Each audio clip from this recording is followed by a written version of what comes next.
歡迎大家睇我同袁師亂咁嚟嘅影片。Hi， 大家好。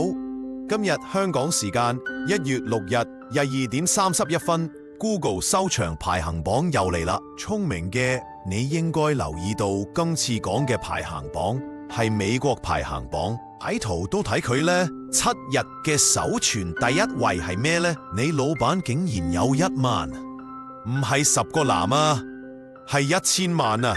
你老闆竟然有10蚊，唔係10個男啊，係1000萬啊 ！Jacqueline Mondani、Zohran Mamdani 就係呢條友，咁多人搜尋佢啦，認住佢個樣啦。原來 Zohran Mamdani 佢當選紐約市長，民主黨候選人曼達尼 Zohran Mamdani 擊敗前紐約州長獨立候選人科戈摩，成功當選，成為紐約市史上首位穆斯林市長。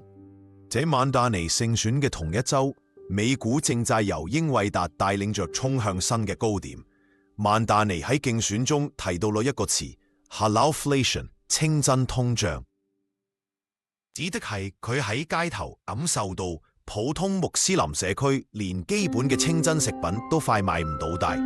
呢一個繼續全球歷史新高嘅股指同埋強勁嘅宏觀經濟指標，形成咗極具諷刺意味嘅對比。